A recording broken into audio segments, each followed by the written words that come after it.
What is up, everyone? Welcome to Literary Soul Sisters with ATroubledGreen and I. Hello. I see that we already have people in the chat. Hello, Ryan. Hello, Rode. How art thou, good sir? Well, we are here. We've arrived. Yes. And I apologize for being off camera tonight. It was a day and I couldn't cover up my ugly. So I was like, you know what? I'm just going to turn the camera off. Oh my god. What's up, Miss Martin? How are you? Martin. I don't know why I see the T and it's the T. Faring well, my lady. I thought you were about to say, faring well, thy ladies. I need to learn how to read again, guys. I'm sorry. It's a great way to start things. Like, yes, we're on a book and I'm supposed to be reading, but I can't read the chat because I'm sophisticated. Yes. But anywho, yes, we are going to be talking about the second half, which actually, doesn't, if you're looking at the book, it doesn't look like we finished the second half of the Silmarillion. Because, technically, we still have 2 chapters for, between Elijah and I to go, but it was kind of about more second age things. So we were thinking, we'll save that for next time, because we're on the first age right now. There's a lot. There's a lot to cover. Yeah, just rereading it today, I'm just like, how is all of this capable of happening within a few chapters? What is this? Or within a few pages. It's insane. How just with even a few pages we get a couple hundred years sometimes, or that's how it feels. Yeah, I didn't even realize because they were talking about it's been 500 years since we left the Valinor, and I'm just excuse me. How old are these men living? I remember them talking about and the men were aging and blah blah. I'm like, how long are the men living? How long how long is this time passing? And it's just yes, it's been 500 years. Thanks for letting us know after everything's happened now. Right? Yeah, it's thank God he did throw in I think he mentioned maybe it twice. It was 400 years and then 550 since the rising of the moon. It's gee, thanks. I would have appreciated that 5 chapters ago. I know, right? Because you're in the second half, Glaurung dies, so many people die, the fall of Gondolin, Baron and Luthien, we don't even know how long that lasted, how long. I feel the way the book portrays Baron and Luthien's romance, it's feels like it happens in a couple of days. I know, right? I feel probably if we not. Read the full book that I've got, I bet you it's a lot longer. Maybe he even puts in a time frame of how long that happens. But yeah, it does, because his son and his daughter, doesn't he have grandchildren by the time that he officially dies and Beren and Luthien dies as well? He has a grandson, I feel like. I think he does. Yeah, so... Hello, A2! Hi, darling. But yeah, I once again was starting to get confused, because I was wait, how much time has passed? How is he... Who are you again? Where did you come from? Because, I forgot about Turin and Hurin and Herbert, all the Erdens. That chapter for me was the hardest. I some of those things I'm gonna have to go back and reread the Turambar. Yeah, of Turambar. Yeah, I'm gonna have to go back and reread that, because my gosh, almighty, he was dead. I feel that was the longest chapter. I think in the second half, because let me try and look at. Oh my god, yeah. There we go. Okay, I found the end. I think it was longer than Baron and Luthien's chapter. It was. So this is all one chapter, guys. One chapter about one dude. So it goes from 236 to 272. Yeah. For those of you people, yeah. By the way, nice shirt. Yes! I came in like yesterday, guys, or last night. Isn't it amazing? He's all of the good stuff, the rebellion stuff. Try saying that 5 times fast. I know, right? Turn bar, turn. No. I'm gonna start going to her. You can do the Swedish Chef. But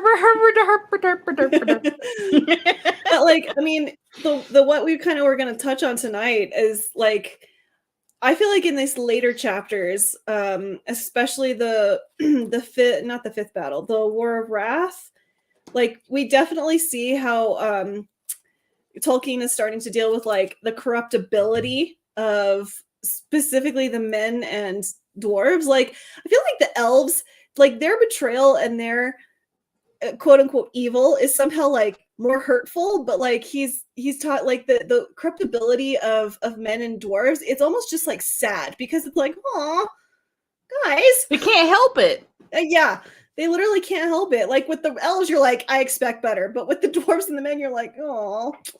Well, also, I didn't even realize like. I only thought there was 1 kinslaying. There's like 3 or 4 kinslaying. Yeah.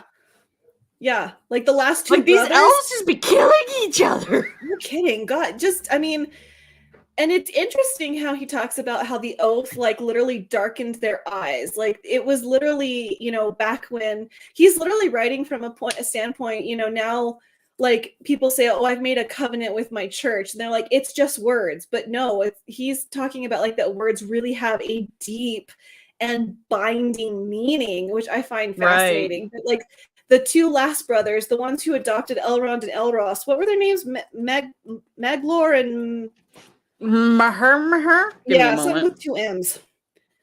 Maglor and Maedhros. There you go. Like they literally were like, it almost like as they were being used against. Yep. Yes. Amen. That the elves were like fighting against this, that they didn't want this to happen. Like one of the brothers, I can't remember which one. He's like, let's just go to Valinor. I'm tired.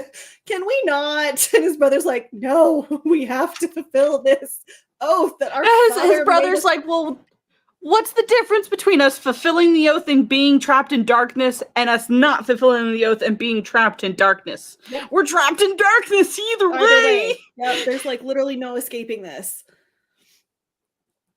So yeah, like the elves, I don't know, the elves' treachery is like a whole other level of symbolism that we could get into, but the men is like fascinating. And now I really fully understand why Celeborn was like, get out to Gimli. Like he literally saw his kin slay his kin, and like literally in the most deceitful and treacherous way that he stabbed them in the back. Like now I understand, because I've seen like Tumblr posts and I've seen kind of people mention it in passing on social media, but I didn't fully understand what on earth that meant. Like why Celeborn was so furious with Gimli even setting foot.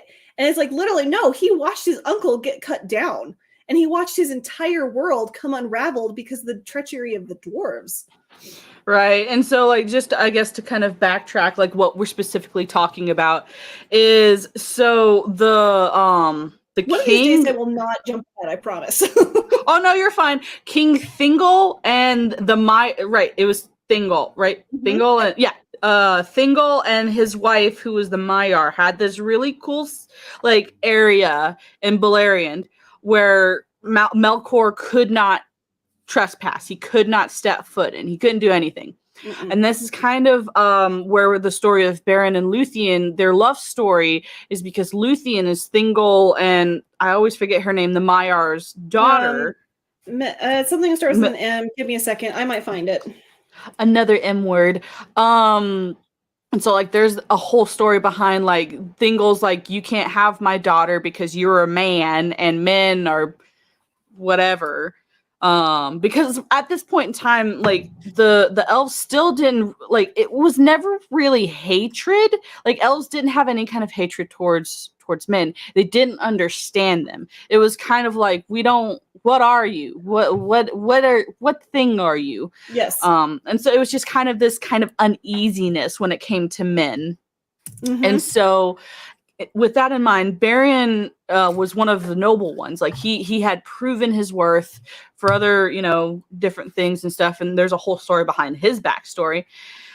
And so throughout the course of Berion trying to win over Luthien, he gets a Silmaril because Thingol's like, well, it's going to be impossible for this dude to get a Silmaril because he'll have to face Melkor. Yeah, he literally has to I'm missing the chat, guys. His entire he has to go into the stronghold of Melkor and take off his crown, which he never takes off.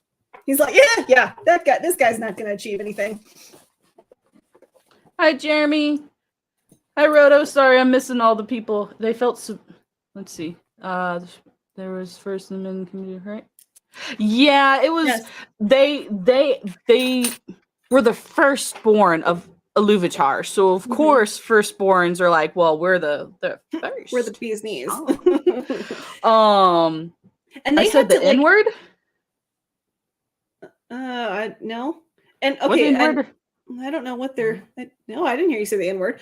Her name was Melian. Melian, okay. But I can't remember which. I think it was one of the sons of Fëanor who found the very first men to come out of the east, I believe it was, and he literally taught them speech. Like that was Beor's, Beor's, I think, line that I think so. Later turned into Horan's. I don't know. I can't keep all these legacies straight, but like they literally had to teach them speech. So they do look kind of down upon the men, not in a bad way. It's just they're like, oh, well, we were here first. Right. And so like to kind of like go, so Berion got a Silmaril, which surprised Thingol. And so what Thingol does with this Silmaril is he's like, it's a jewel, it's very pretty. I have a very pretty necklace from that. It was like, I think a gift from the dwarves or something. It was dwarven craftsmanship, like this necklace. Okay, hold on. Someone went in and slew Meme, the last dwarf of some line. Turin? I think it was also Turin. Part of Turin's like story is he found this dwarf and he's like, I don't like you. Get out here. Because they ended up killing each other's sons. So yes, Turin went in and slew Meme, which was like the last dwarf of this house, and he went into the Great Horde from the Noldor that they had for some odd reason, and he took this necklace that was Fingolfin's necklace, yes, or something like that. Yeah, I think so. Yes, it was Finrod. Finrod, okay. Sorry, we're getting confused with all these names. There's a lot of names. Sorry, guys. And so So he had this really cool necklace. Yes. And he had the Silmaril. And so he was friends with the dwarves from the Lonely Mountain. I forget I don't think it was I think maybe it was Durin's folk. But he was friends with some dwarves that would periodically come and they'd pay tribute to each other. They'd, learn from each other. This was going on for, I assume, for hundreds of years. Tolkien doesn't really specify how long they've been doing this. And so they were in really good relations. And so Thingol was like, hey, you guys are master craftsmen. Would you put this Silmaril in this necklace for me? And they're like, sure, we'll do that. And then the dwarfs got greedy. Yep. But yeah, they got greedy, and they're like, well, we're just gonna kill all you. Yeah, so Thingol basically went to their halls and is like, I'm going to sit here and watch you finish this because I want my necklace. And while he was sitting there, they were like, yeah, no, we're not gonna hand this over. And they start like bickering back and forth and calling each other a bunch of foul names, and they literally just stab him in the back. Like they just slay him right then and there, because of their great lust for the Silmaril. Which I just like, I know people much smarter than me, like I'm sure Dr. Shippey, and again, this might be a topic for another conversation, but like it's so interesting that Tolkien, he writes these themes of beauty and creation, but that same beauty and creation can corrupt so easily. You know what I mean? Like the Silmarils were of the light of the trees of Valinor. Are you okay?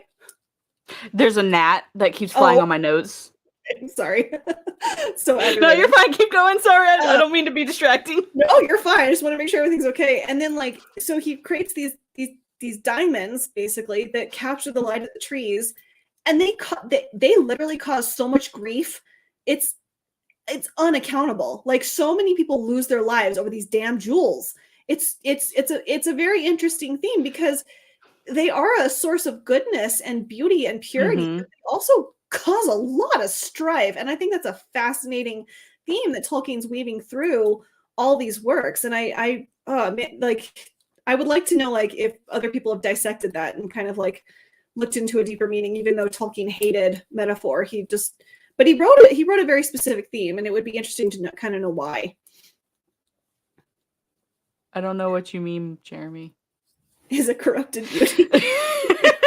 Well, I think maybe, like, if we're wanting to kind of go in that road, like some of the symbolism, for, like, I guess because Tolkien, is Catholic, a Christian, I would imagine he's pulling the parallel from Lucifer, because the name Lucifer means shining one, means that's bright, true. Shining one. That's and true. So maybe I wonder if that's where he maybe got the similarity. I'm about to say similarity. We'll never unread this book now. Dang it.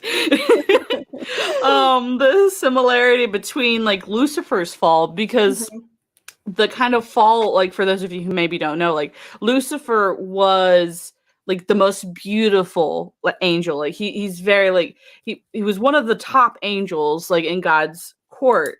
And so, like, his beauty and his knowledge, like, his power is what corrupted him, because he was just so much better, I guess, lack of better term at the moment. And he's like, well, I am so amazing, I want to be like God. And not in the same way that humanity is made in the image of God. It's, I want to replace you. And that's kind of where the fall happened. He's like, I can do that better than you. And I feel like that maybe that's where some of this, like, where he got his inspiration from, possibly for the Silmarils. But I haven't read enough information on that, so this is just my guesstimation. Yeah, I mean, it's a good guesstimation. Similarities. We've created a new word. This is true. Yeah. There are, like, some common themes in Tolkien's work, but he also got a lot of inspiration from a lot of different sources as well. It's just that's a possibility. I think that where maybe the idea of the Silmarils being so bright, they're so shiny, they're so good, that, like, it's like for someone who isn't pure. Like, and that's another thing. Like, the Silmarils, only someone of pure of heart can touch them. So just some of those themes, which is interesting. Yeah, because, like, Feanor's own sons, who literally were bound by their oath to retrieve the Silmarillions, they committed suicide and left Elrond and Elros to fend for themselves because they couldn't withstand the pain the Silmarils caused them, which is awful. So, like, they were like, literally, damned if we do, damned if we don't, because they were so, their hands were just so covered in blood.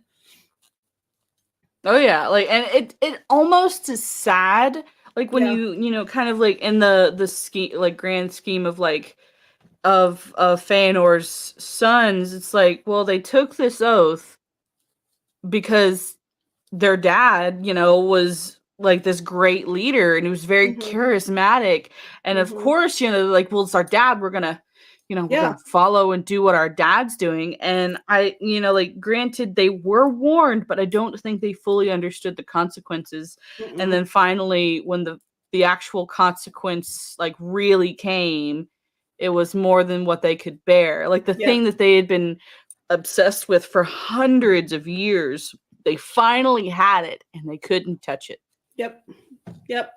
And it's interesting that he says, the one Silmarillion was in the sky, which we can talk about later. One was in the ocean, and one was in the fires of the earth. It was interesting that he's like he tied that all together. Mm-hmm. Trying to think. And if you guys remember, like Feanor had 7 or 8 sons, or was it 5? 7. I don't know. Hold on. Let me go to the Nat. This gnat. So I'm gonna light it on fire, guys. 1, 2, 3, 4, 5, 6, 7. 7. By the end, 2 were left alive. Yep. Kelagorm, not Kelagorn, Kelagorn. Whatever. Ends with an M. He was a jerk. He was an ass. He was a jerk. Was not sad when he died. Thank you. You let us know 7 sons. Yeah. And yes, Celebrimbor was his grandson. The one who would later forge the rings and stuff. Yup, and become the bloody banner of Sauron. That's a pleasant thought. So yeah, it's just interesting that like the dwarves were just immediately, taken over by their greed and lust for this thing. Like you just had like literally, it's amazing that Beren, and again, it's like it's kind of what we see later with Faramir in the books, not in the movie version, which I don't really have a problem with. That Faramir says, if this thing were laying to the side of the road, I would not pick it up. It's Beren is very much in that line of men of like, I do not desire this thing. All I want is to win Luthien. That he was so pure of heart, he could hold one. Right. And like, that's one of the other things. Like, Beren was mortal. Mortals weren't supposed to be able to touch these things. Yep. So like that tells you that tells you the character, and like this dude, Beren, this dude went through so much. He got his hand eaten by a wolf. We're also I think skipping ahead. I was like, oh god, we're trying to do order of operations here. I know. I'm sorry. This is my fault. No, you're fine. Let's go to the chapter about phone, calm down. Of the coming of men, because I think that will explain a lot. Yep. Why elves, and why later on in the fourth or the third, the fourth era is when Sauron falls. The third era, why men are kind of seen as less than, like what really solidified just kind of their perception. Yep. Redeemed to hydrate. That's funny. Thank you, Aisha. Yes. YouTube needs to step up their game, man. They do. I hate that you can't tag when you're on your phone. That frustrates me to no end. Come on, computer, do this thing. Yes, I have. I appreciate that. I also have a copy of that. I should have already had that up. I had it up for last time, but I didn't put it up this time. But I will look that up. Thank you again for sending me that. If you could give them a brief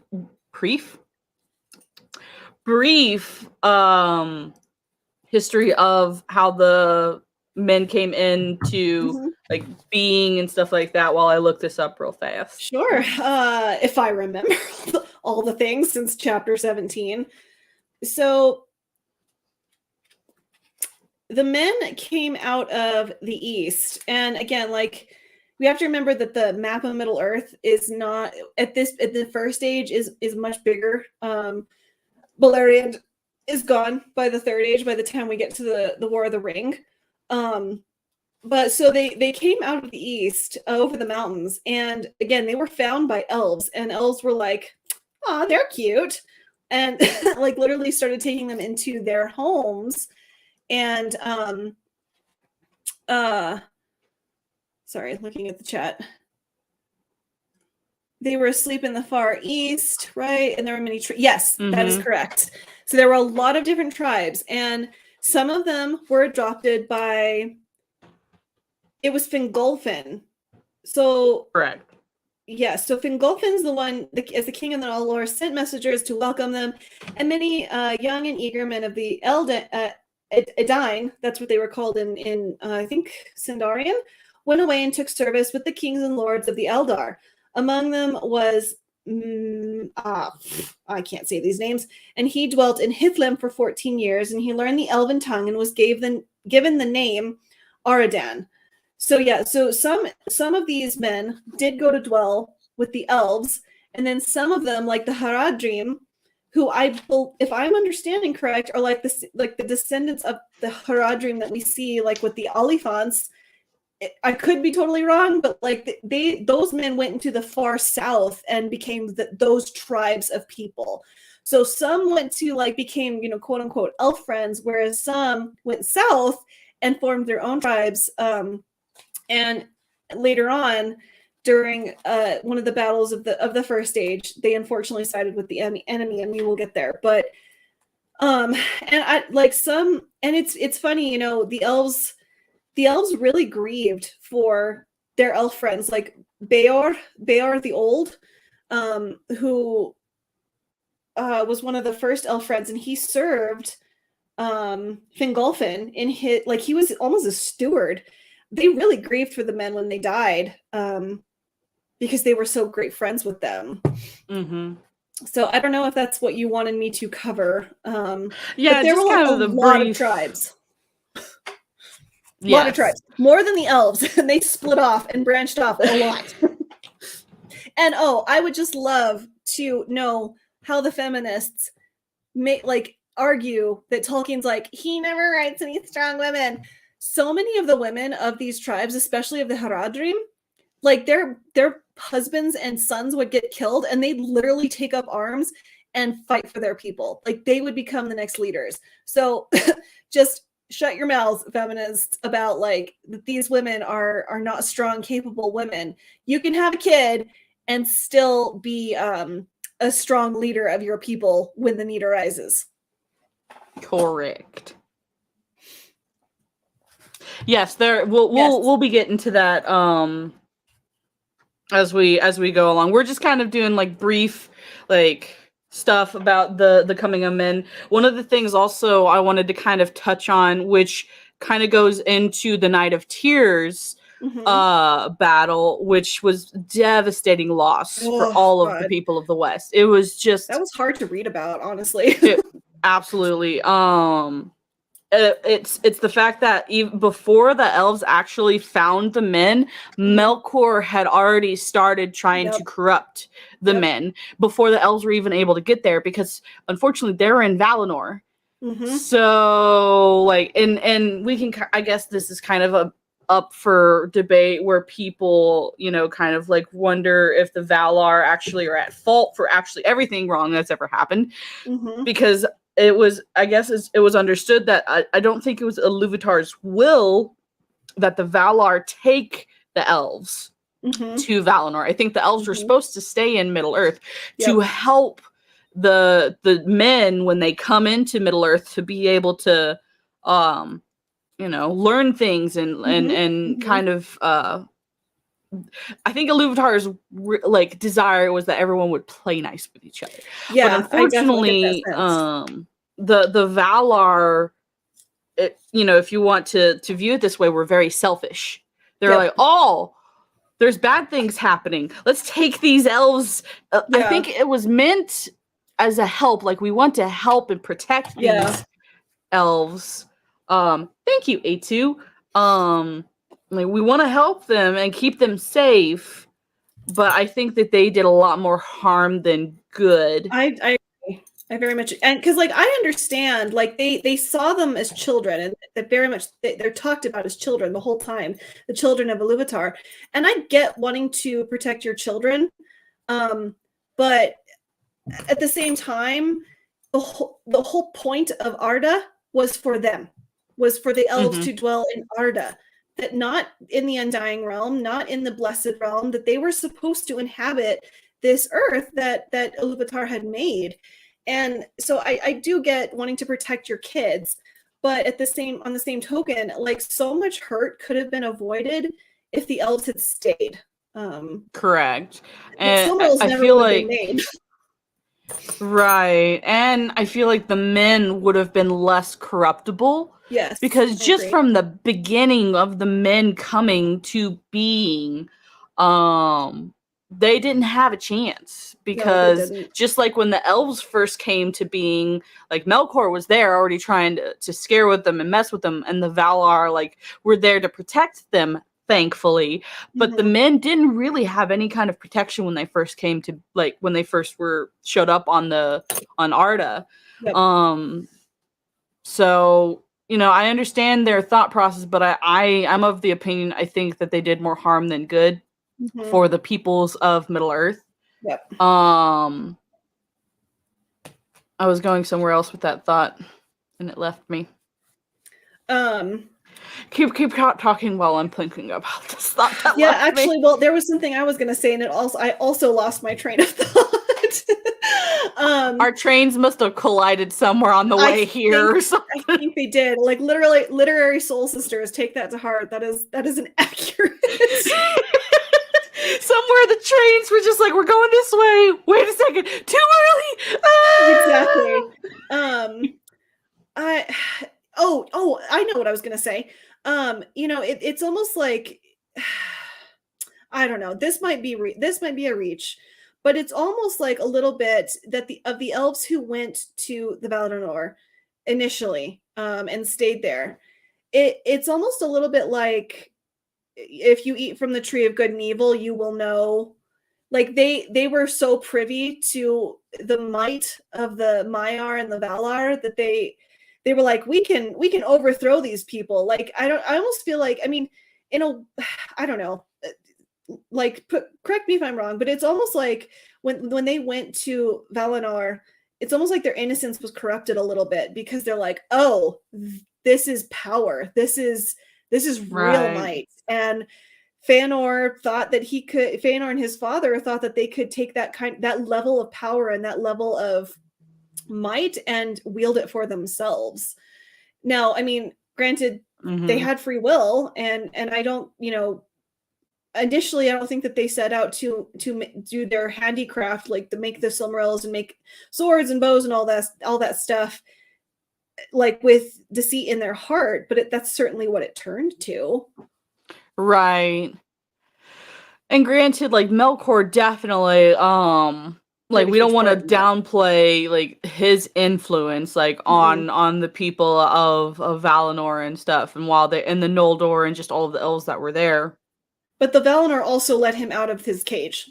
Like, they're like, oh yeah, you can go free. Go walk amongst these elves that we literally drew away from Middle Earth to keep them safe from you.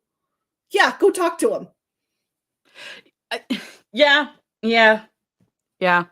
I mean, to be quote unquote devil's advocate here, they probably really thought he changed, because I don't think they had the capability of, like, thinking the way he does. It's like, well, I mean, he's one of us. Like, of course he would have changed. Yes. Like, it's like, no, buddy.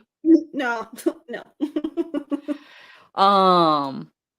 Yeah, like, it.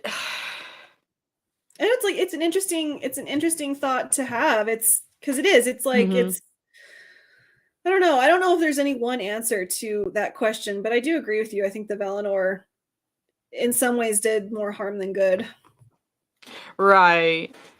And granted, like, it's by the time the third age comes around, and like, second age. The second age is about the Numenor. Right. So by the time the third age comes around, like, the Valar really aren't involved, like, besides sending the wizards. Yep. Which I feel like is not, like, I understand their thought process behind it, because I think, and granted, like, I haven't read a lot of the second age stuff in a long time.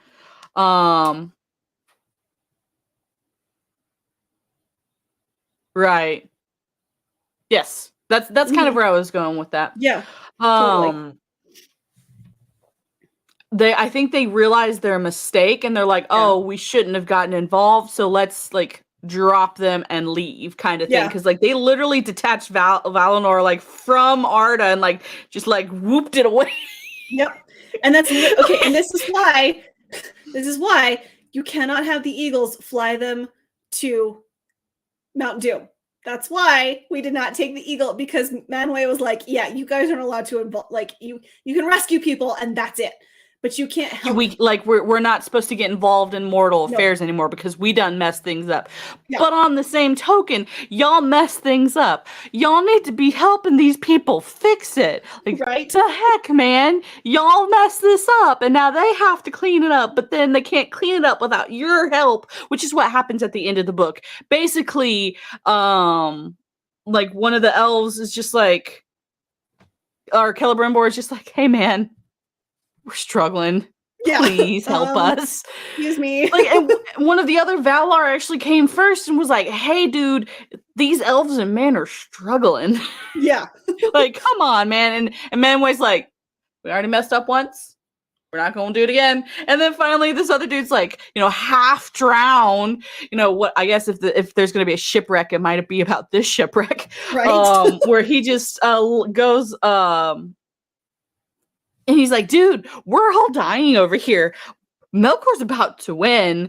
Please help us. When Elrond's dad shows up and is like, we need help. And then they're like, okay, fine. Yeah, exactly. And then they just take everything, like they just wipe everything out. And that's basically like, I'm gonna share this map that I have pulled up real fast of the map of Arda. So let me back out a little bit. This is what it looked like in the first age. So this is Beleriand. This is where the Helcaraxy. There you go. Where they crossed over. This is Beleriand. This is where all, besides like over here where Valinor is, all of the first age takes place. Once this like last battle of the first age takes place, all of that's gone. Yes. And then Numenor rises up because why not? Let's put a corruptible race of men right smack dab in the middle of everything. Yes, we're just gonna put them all there. And then like when we finally get to the third age, like let me try. I can't zoom out anymore, but like you see, this is a pretty big map, And then we get to the third age. This is basically it. Yep. That's it. There's not much else. It's just there. That's it. And we're done. Basically, you go from this huge area to like this. Like right around here. Which like I'm so hopeful because I know again we're aiming to read all 13 histories. I hope that we get some information of like those lower regions. I just think that's fascinating that like, I don't even know that like the Darklands, like what is that? Excuse me. I'm clicking on things. Go away. Ah! Go away. I don't know how to get back. I don't know. There we go. Okay. Let's see. What does this do? Sorry, guys. Oh, this is where the elves crossed over. That's cool. Okay. So I'll stop sharing that. So I stop being so distracting, and we'll go back to the actual chat. Sorry, guys, I've been ignoring you for a little bit because Hello, Lulu. Hello, all of the people who not just Lulu that just came in, which we love you.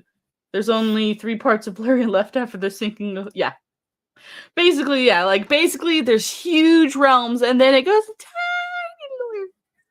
And that's where all of the third age takes place. Yep. But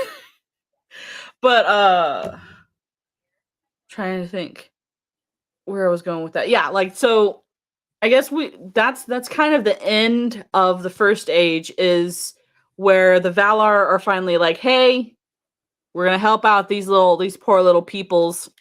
But before that, we kind of talked about it like briefly, the Night of Unnumbered Tears. And I think that battle is very pivotal in all of the history of Middle-earth, because that's where all of it went from kind of a mistrust of men because, we just don't know much about them, to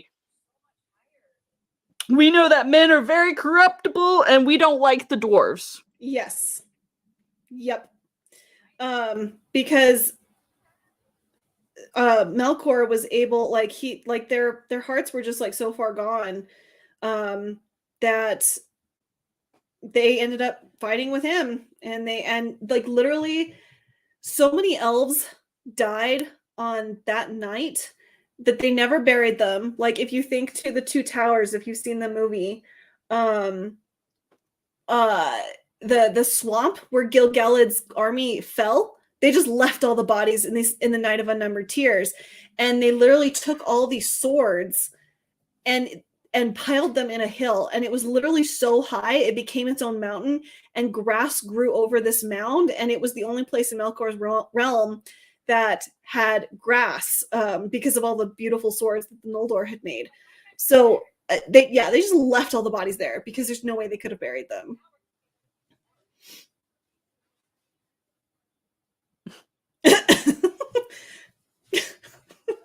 Yes, Jeremy. Yes. Absolutely. Well said, Jeremy.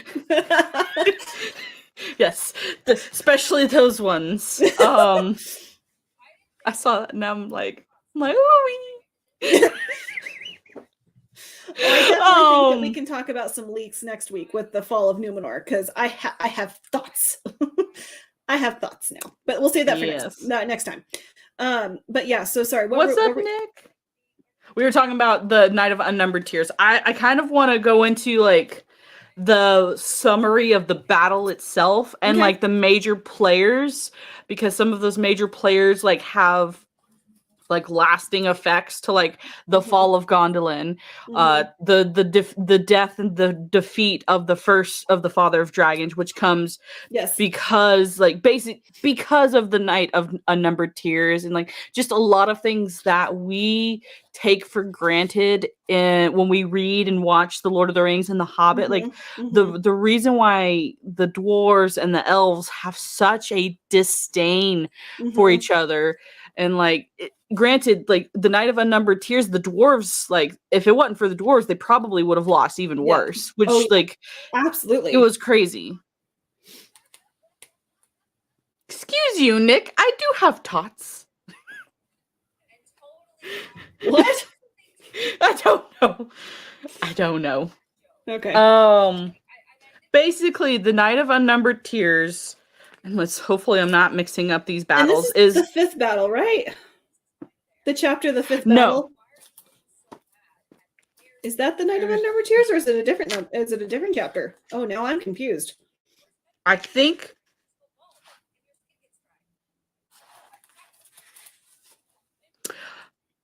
yes, I think it's the fifth battle. Okay, all right. Because then right after that comes Turin, because Turin's father is taken captive. That's right. Okay. And all of that. Okay. Yeah. We're on the same page. Sorry, guys. There's a lot of battles that happen. Well, I don't know why he just didn't call it the Night of Unnumbered Tears. Why is this chapter called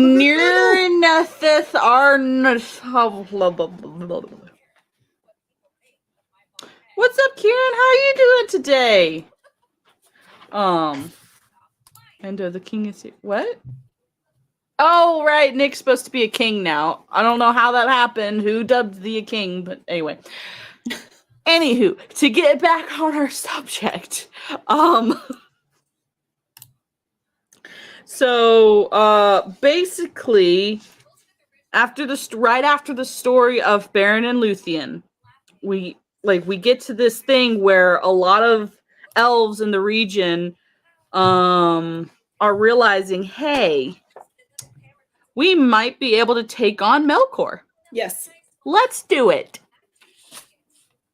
Let's try it out. Let's see. Let's just give this a go. Let's give this a whirl. And can we talk about the 400-year siege of Thungorundum? We might. Might get to that. Right now we're just doing first age and just a little bit. Am I thinking of the wrong place? You're starting to confuse me, good sir. I had a train and now it's crashed again. Just got it on the tracks, guys.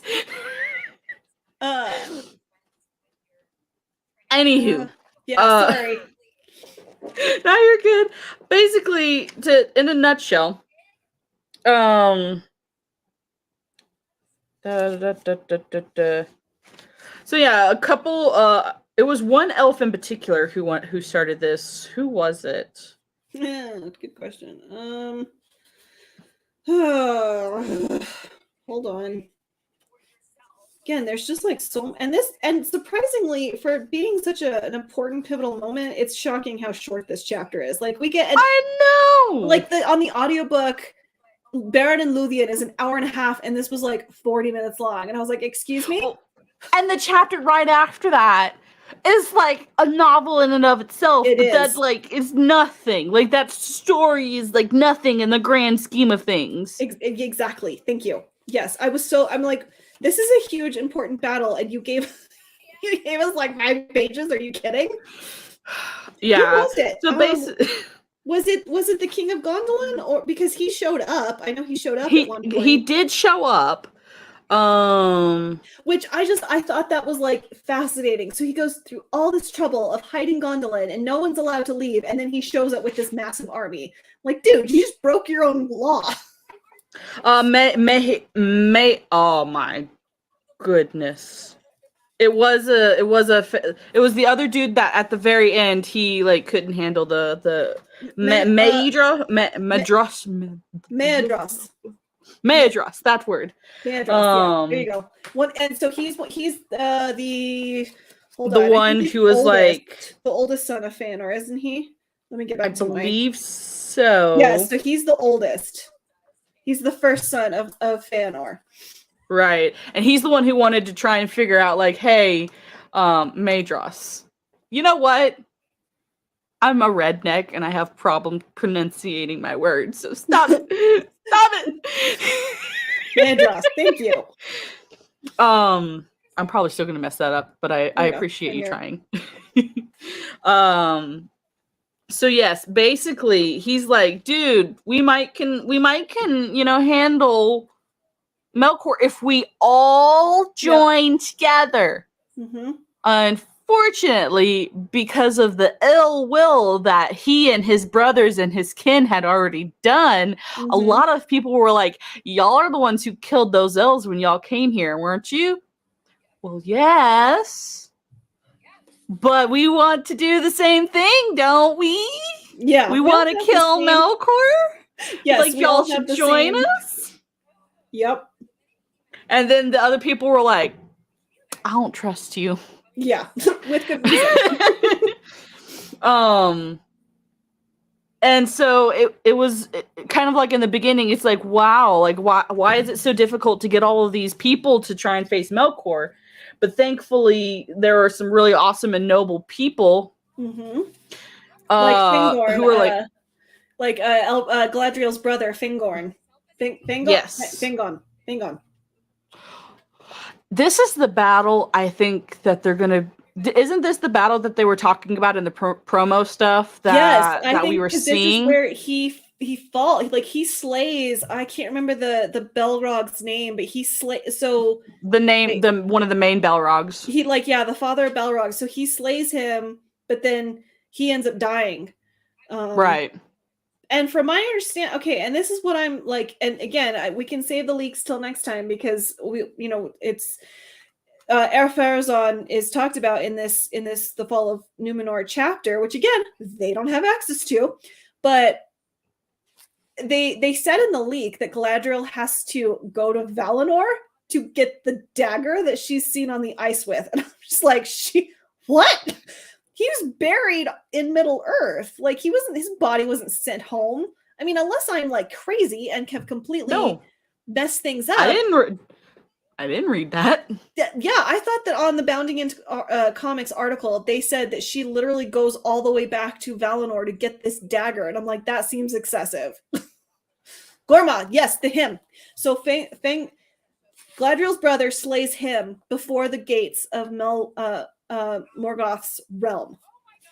And that's like the last I think that's like the last valiant, huzzah right before the battle ends. Yes. So basically what happens is they have a really good, like, earlier in the day, they have really good battle. Things are going their way, and then they take a rest. And then that's when Morgoth is like, all right, y'all sleeper agents, now. Yep. And that's when all heck breaks loose. Yes.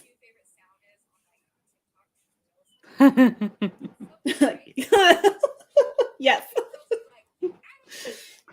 I think you're thinking of Glorfindel, because Glorfindel dies so he also, which I'm so confused. And again, I know people probably have already but as a newbie who just loves Tolkien, Glorfindel is also in Rivendell when they have the Council of Elrond. So I'm like, did he come back from the dead, or is it a different Glorfindel?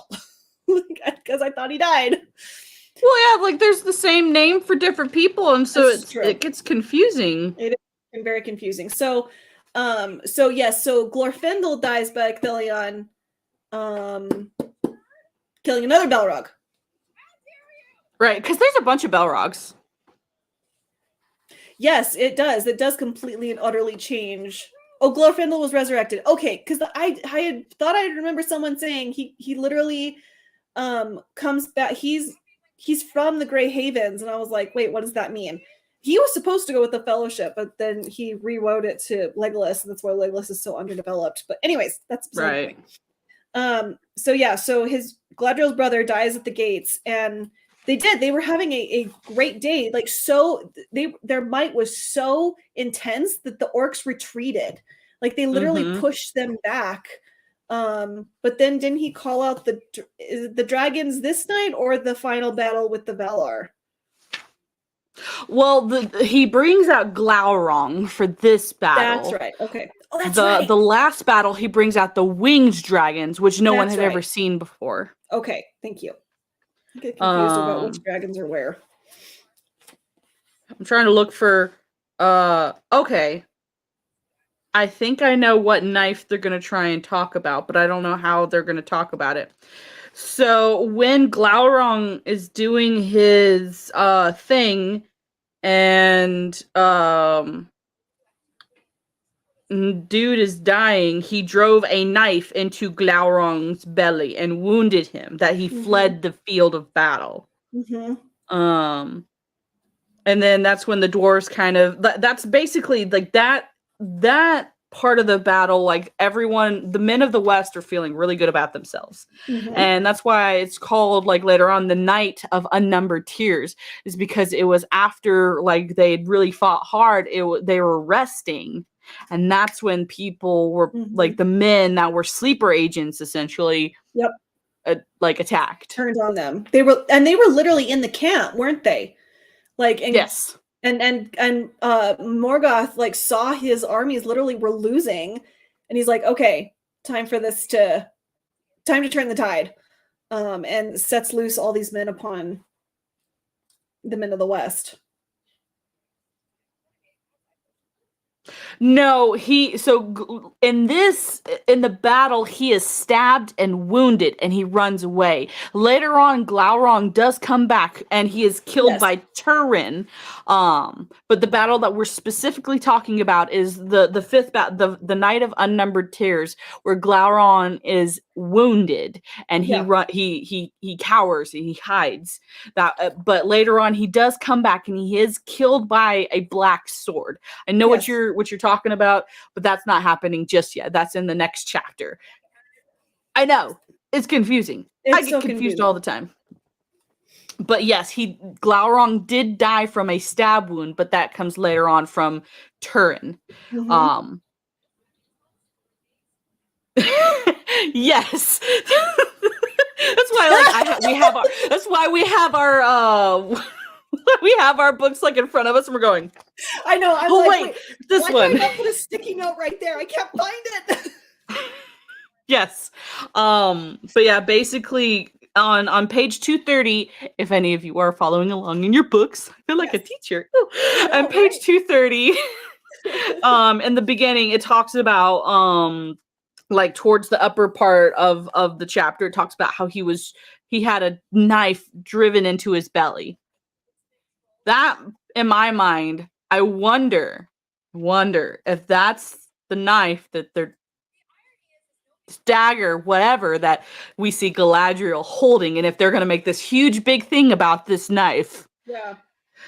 Because, okay, so when... I don't know. What chapter are we in? We're in chapter the fifth battle. Yeah, chapter 20. And so I don't know how to say your name. My apologies. I'm dyslexic. But so Mando and I have the same copy of the book. So if you don't have that specific copy, your pages might be a little off. But so the part so if you look for the paragraph that starts, but now the Western battle, Fingon and Turgon were assailed by a tide of forces, thence greater than all the forces that was left them. Gothmog, the Lord of Balrog's High Captain of Angband, was come. He drove a dark wedge between the elven hosts, surrounded King Fingon, and thrust Turgon and Horan aside towards the fen of Screech. Then he turned upon Fingon, and with that was a grim meeting. At last, Fingon stood alone with his guard dead about him. He fought with Gothmog until the Balrog came behind and cast a throng of fire about him. Then Gothmog hewed him with his black axe, and a white flame sprang up from the helm of Fingon and was cloven.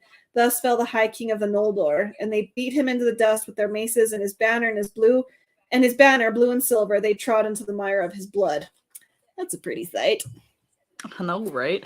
And then when they talk about Hurin in the that next part, that's Turin's father, who is taken captive after the Night of Tears. Call me Ark. Okay, cool. Thank you. Haven't even read it. Trying to go a little bit ahead. Trying to figure out where the men turned on them.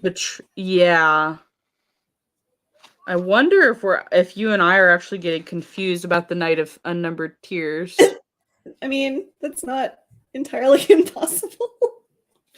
I know that, like, okay, so when the Valar come and put right to all the wrongs that, after Elrond's father goes and beseeches them to, get off their butts and do something. Hi, Kaylee.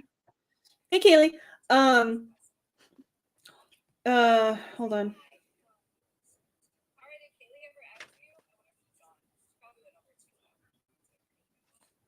Sorry, guys. We're like looking.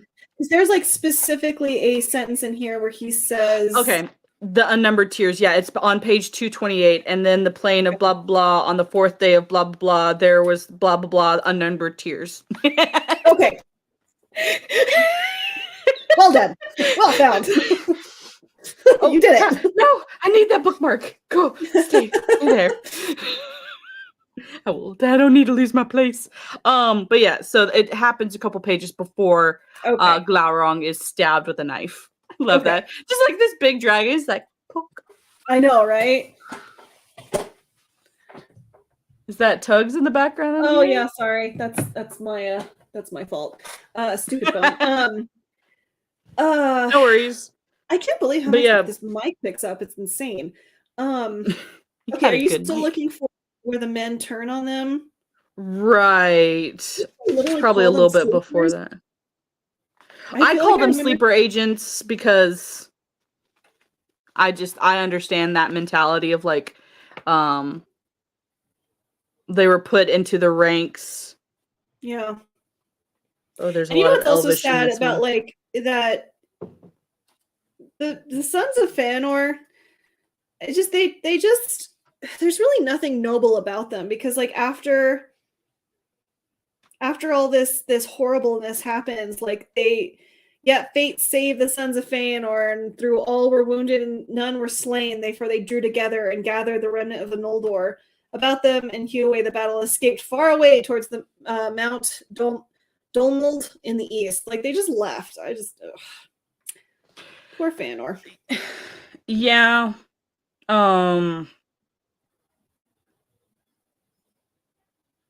Let's see. Okay, yeah. I'm remembering a little bit more.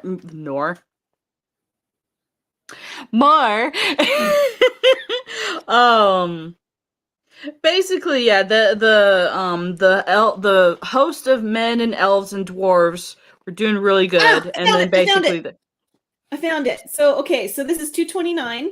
It's the second paragraph. Yet neither by wolf, nor by Balrog, nor by dragon would Morgoth have achieved his end, but for the treachery of men. Mm-hmm. For in this hour, the plots of Ulfang were revealed. Ulfang? Yeah, Ulfang. We'll go with that one. Many of the Easterlings turned and fled, and their hearts were filled with lies and fears. But the son of Ulfang went suddenly over to Morgoth and drove in upon the rear of the sons of Fëanor, and in their confusion they came near the standards of Maedhros. They reaped not the reward that Morgoth, thank you, promised them, for Melkor slew Uldor the Accursed, and later in treason, and the sons of Bjor slew both those people ere they themselves were slain. But new strength, the evil of men, came upon Uldor and summoned and kept hidden in the eastern hills. The hosts of Maedhros was assailed now 3 sides, and it broke and it scattered and fled. Yeah. Okay. So that's what happened. They literally were at their rear. Right. And they came up behind the elves and just wreaked havoc. Murked them. And so kind of like, I guess where the groundwork was laid in the very beginning when men first came to being, because the Easterlings were the race of men that Morgoth was able to convince, like, hey, if you are on my side, I'm going to win, and you guys are you're gonna get Balerion, you're gonna get all of these riches, you're gonna get all of these things, and then finally when they do what Morgoth has asked them to, they are betrayed. And the reason why the Easterlings are only found in a certain region of Middle Earth is because Morgoth was like, y'all aren't allowed to leave, even though he promised them that they would have Balerion. He's just like, no, you're going to go to this spot and you're not going to leave. Yep. Thank you for your help. Which, again, like, okay, the whole reason we're doing this is because of what the show and what Amazon is doing. Thank you, dear. Is really fascinating. That like you know, you want to talk about a different quote unquote race of men. Talk about how these men were deceived. Talk about how, like, you know, if it was their failing, or if Melkor was just that good of a soothsayer, like, that is a fascinating concept to explore, I feel like, and you could easily do that in the Second Age. Absolutely. They're throughout because, that like, chapter. Because, like, in the Second Age, if they're wanting to, like, that's after Morgoth's already betrayed them, but for some reason they're still loyal to him. Yes. Like, it's fascinating. Like, he literally in this chapter, he betrays the people who basically got him his victory. Yep. And later on, you know, when Sauron's like coming to power, they're still on the same side as Melkor in essence. Like. Yeah, and I think, you know, because Nerd Roddick has talked about this, it's like, talk about, like, maybe what the Númenóreans have done, if they treated them like dirt. Like, talk about if these people have legitimate grievances to talk about so far as, like, the different groups of Middle-earth are concerned. That is a fascinating story and something we have not seen. We didn't see it in the books. Like, all we get is that little speech from Faramir about how, like, I wonder if his heart was truly evil, if he was just doing what his king commanded, you know? Right. So it's so disappointing that they have to boil down dark and light elves to literally the tokenizing someone's color of the skin when you have this fascinating story about the Easterlings. They've not been given a voice at all. And I think it would be so cool to explore that, but of course they're not smart enough for that, so why am I complaining? AT, you missed, that wasn't an angry, that was me going, yes, that's what I was talking about. Sorry to this, like, that no, is that I thought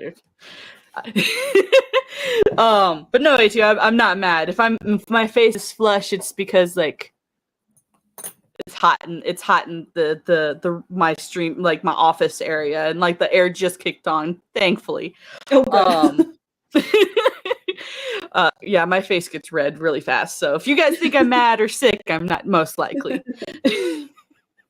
But yeah, like I now that you're talking about, it's probably the Dwarven King's knife. It's probably not the knife that Galadriel will be carrying. I saw that knife and I was like, I wonder if this is where they're going to get the inspiration from. I'm confused about like Fingorn's body and like getting it off his tomb. I'm like, he was literally pounded into dust by a Balrog. How's that possible? Right.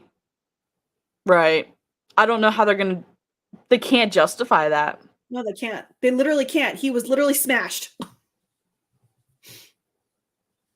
He was smashed he became the dirt. He did. I'm sorry. He became goo. It's gross, but it's true. Like we just read, he was pounded into the dirt. Yep.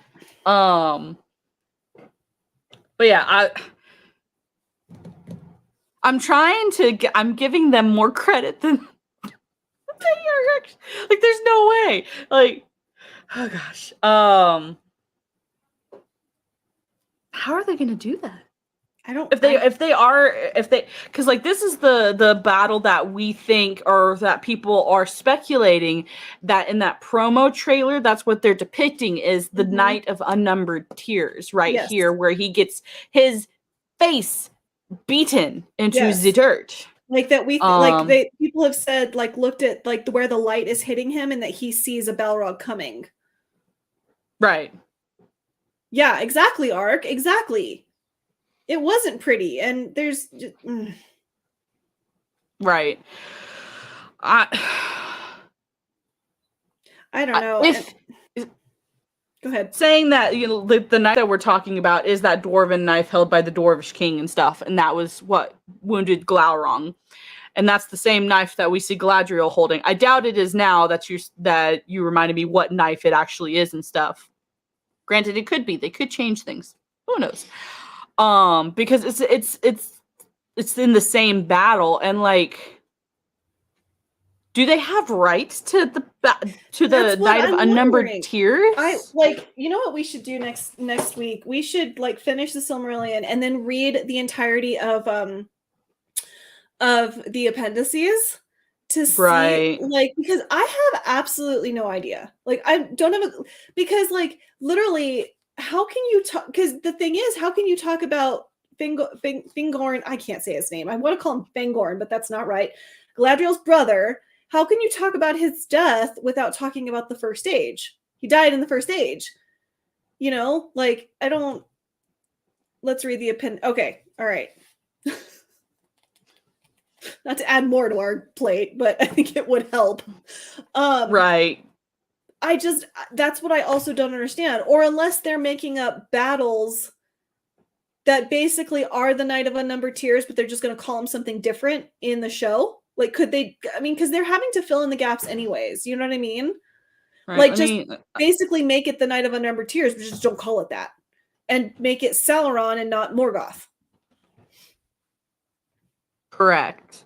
Keep talking. I'm going to look up that image of him being carried away. That is literally all I can see them getting around. That's all they have the rights to. Exactly, Ark. That's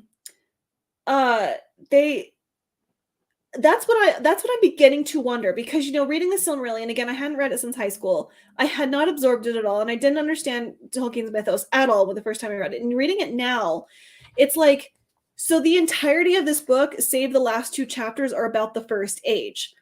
Okay, so we have a chapter on the fall of Numenor in the second to last chapter. And then we have the few pages in the appendices that they talk about the Second Age. And then we have hints of it, like Gil-galad. This is the only really thing I can think of off the top of my head throughout the Lord of the Rings. And I think that there are hints to it in The Hobbit as well, although I'll have to really pay attention this time through when we read it. But like, I just wonder if those pictures we saw way back when of them on set reading the Silmarillion, if they were reading the Silmarillion with the intent of like, okay, we're going to take this battle from the first stage, from the Silmarillion, change the context of it, make it about Sauron, and basically take word for word out of the Silmarillion and put it in our show and just called it something different. Do you see, like, does that make sense?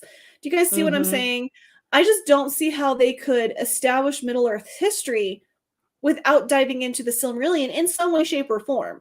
Because nothing's stopping these people from going to Barnes and Nobles and buying the Silmarillion and reading it.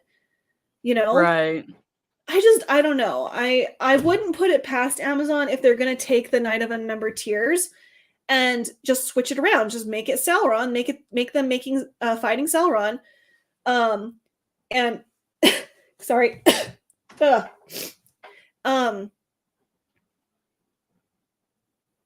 that they don't have they can fill in gaps essentially without them completely and utterly.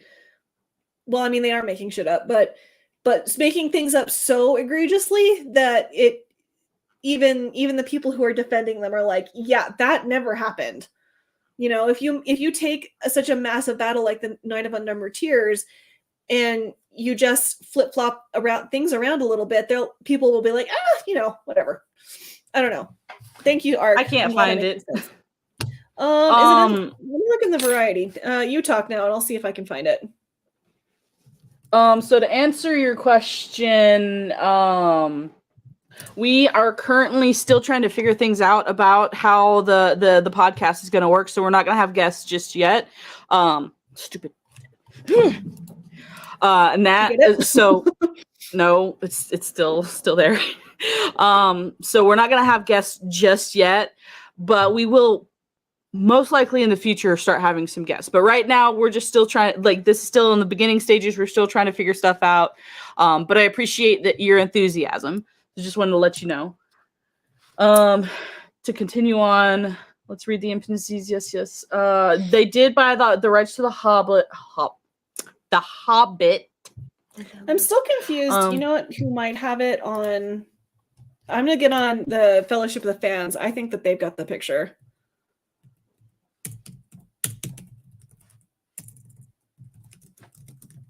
Right. Well, they can talk about the Second Age a little bit because the Second Age is referred to in The Hobbit and The Lord of the Rings very, very lightly, but all right, Mando, I found it. Okay. Go ahead and share then, and I will get Come on. Here we go. But yeah, this shot, which the elven armor. Yeah. It makes me so angry because if the elven armor that's described in the books, if this is the first age, which we don't know, but the speculation is that this is a flashback. Which, oh my god, like, they don't even get his ears right. No, they don't. And his hair is also not right. So basically, the image is of said dude that we are assuming is Galadriel's brother being carried away by orcs, kind of like the shot is him being panned further away. So, and granted, I don't know if that fire in the upper right corner is from an explosion or a Balrog. I think if it was a Balrog, we probably have much more. So I think it's probably just an explosion. But I don't see any Balrogs there. Mm-mm. The Balrogs were a major part of this battle. Sorry, go ahead. He's obviously looking at something. Right. And Galadriel was not here. Nope. Galadriel wasn't here. Yeah. Y'all, I don't know, if they put her in this battle, which I don't think that they have the balls to do, because that you would be most certainly changing the lore, because there's no reference that I've seen in the Silmarillion. She was there. Yep. So, for all we know, she was still with Melian in Doriath, right? Am I getting? Yes, because this was before the betrayal. Yes. That's the real armor. What? This is what I was talking about. You know what I just noticed? That have you seen this orc? Have you seen how slanted his ears are? I wonder if like they're going to make like right there, like make them more blatantly corrupted elves. I wonder if they're going to stay away from, you know what I mean? Yeah, because if they do that, I'm going to give Amazon credit where credit's due. If they do that would be more accurate to the lore, because by this time they're still, I would imagine personally, because they don't really describe the orcs like too great a detail. Like they don't say how big like their ears and their teeth and stuff are. They just say they're corrupted elves. But I imagine like if this is the first age, that they would have a lot more elven traits because they're closer, like to the point of origin. So like, I'll give them credit if that's the angle that they're gonna go with. If they're gonna look more elven like, I think that cool. If they're gonna do that makes sense. It does, because it's not so far removed from when they were corrupted. It's actually like in the grand scheme of Middle Earth, it's actually been a very short time since they were corrupted. Thank you for joining us. Oh, hi, Mom. Oh, have you checked your Streamlabs in a while? I think you told me to remind you to check. I have not checked it. Let me check it now. All right, I'm gonna stop sharing. Okay.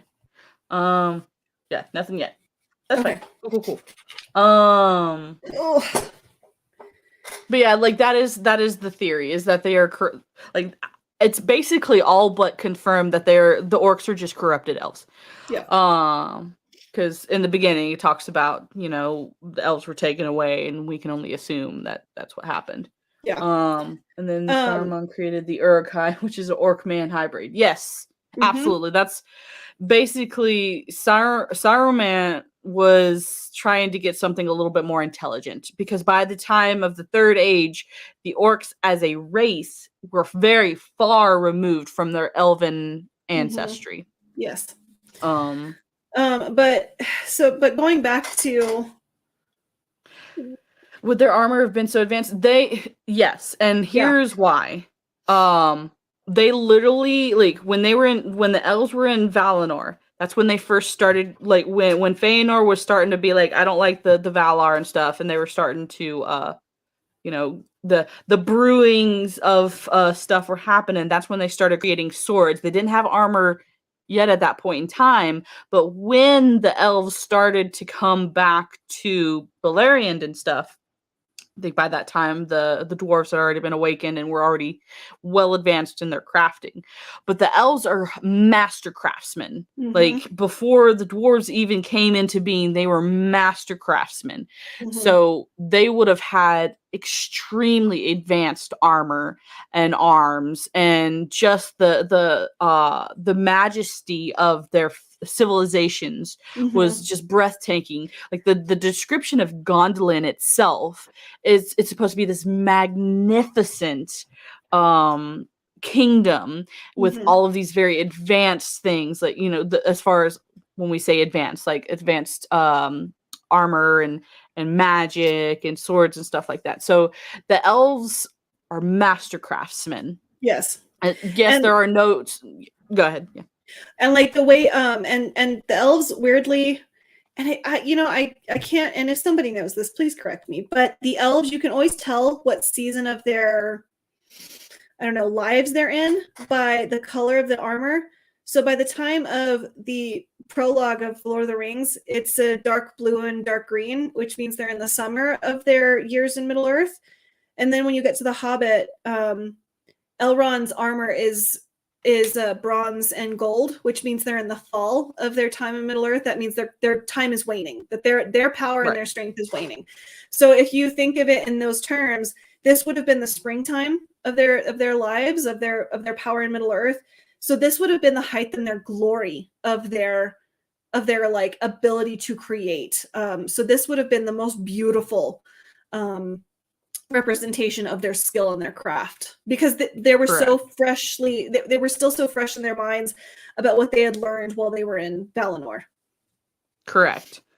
And like the quote unquote god of craftsmanship they had at their fingertips. Like they used to talk to the dude all the time. Like that's why Feanor was like, yes, his raw skill and talent was there for sure, but also one of his buddies was literally the god of craftsmanship.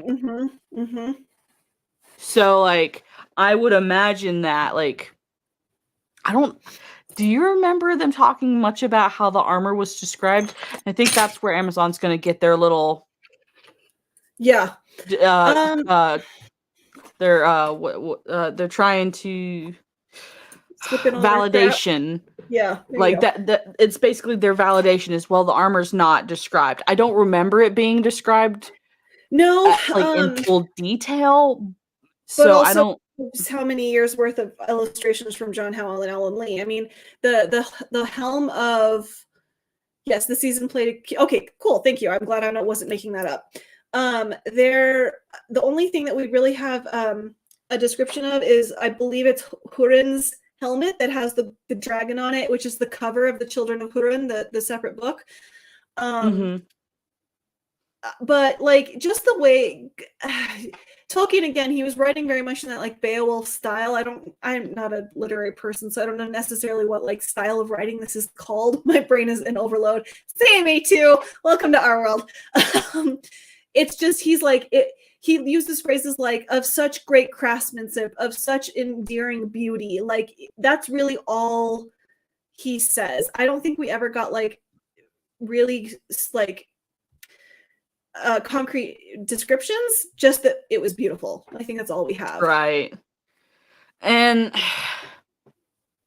as someone, and this is just me personally, as someone who loves Greco-Roman history and Greco-Roman style of garb and dress, like if this was not a Tolkien thing, I would not have a problem with the style of armor that they're choosing to have the elves wear in this scene. The part that I have a problem with is that like that is very distinctly Roman. Tolkien's world was not based on Greco-Roman styles and themes. It was based on medieval styles and themes and pagan and then like I would imagine the Crusades also would have played a role. So like it's this I cannot imagine that he would have styled the elves' armor or in his mind's eye when he, like was thinking of the elves and their armor and stuff. I cannot imagine that he would have put them in Roman style helmets and armor. Yeah. That for me is a big leap, but I can see where Amazon probably wouldn't care. And they would use that as their, I guess, justification for, well, yes, this is not like how the Lord of the Rings, the movies portrayed the elves, because we don't really have a big description. He uses single words like bright, shining, like he doesn't do, he doesn't describe it as in they had these helmets shaped like birds' heads. They had he didn't describe it like that. He just said it was bright, shining, and bootimus. Yes. Which is it's just kind of hard. I would imagine like in his mind's eye it would have been very Anglo-Saxon. Yeah, same here. I very much agree with that. But so that's just, but again, I believe if somebody, Ark, if you know, please tell me, but when Thomas Shippey was canned, they also, I can't remember if it was Alan Lee or John Howe who was working them. They're not, they were canned a long time ago too. They're not on this project, but I mean, I'm sorry, fans have their illustrations in the mind's eye. Like they established what Tolkien's world looks like. They are considered the foremost authorities on what Tolkien's world looks like. You know, I went out of my way to buy the new illustrated editions, even though they cost me an arm and a leg, because I wanted those illustrations. So it's hard. Like, I just don't feel like, even though the Silmarillion and the appendices don't have this huge overload of description of what things look like, I just don't think Amazon still understands what fandom they're messing with, just simply because of like what we expect to see. You know what I mean? I'm gonna share I guess this is not perfect. This is just a typical Anglo-Saxon style of armor that most people think of.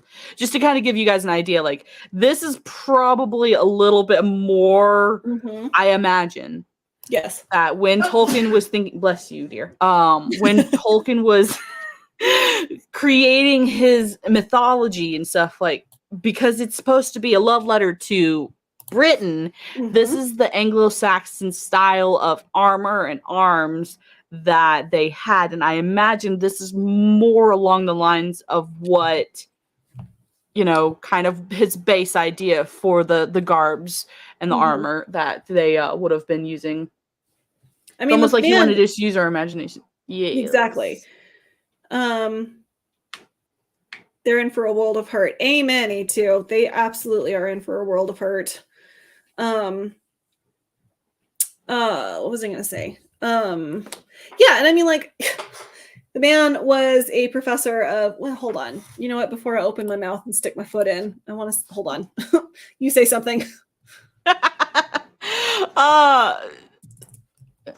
Dang it. Now I'm like, words. Sorry, I didn't mean to put you on the spot. Hold on. I'm trying to see, when was Sutton Hoo unearthed? What year was that? So Ark, this is where I'm gonna kind of like, yes, a lot of it was stitched. But Tolkien had actually been working on the Silmarillion before, during, and after he was writing The Hobbit and The Lord of the Rings.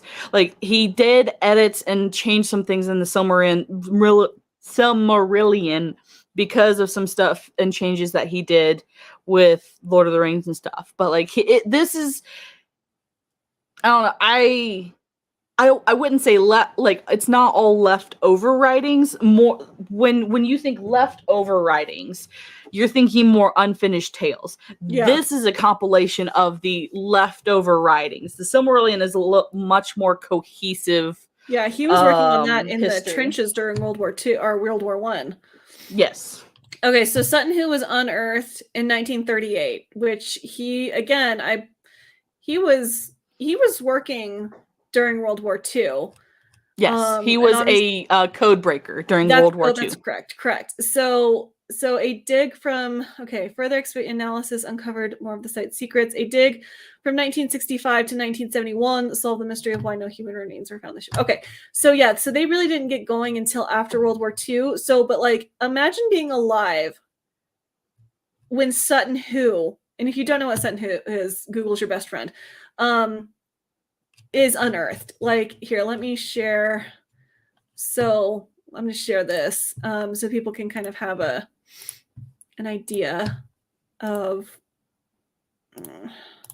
So this is the helmet that they found from Sutton Hoo, which is it's a Anglo-Saxon burial site. It's a massive ship. So this ship was basically put in a burial mound, and they found the most exquisite treasure.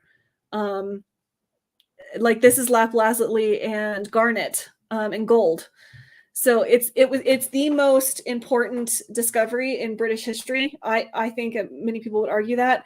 Imagine like being alive and writing a story to honor England's history, and then Sutton Hoo's uncovered, and he's like, yes, this is what I'm doing. So anyways, yes. That was a little bit of a rabbit trail, but just like, that's just incredible to me. Right. And like that particular, she yeeted herself from the thing. Oh no, Elijah, you yeeted yourself. Come back, baby, come back. You yeeted yourself. I muted myself. I am so sorry.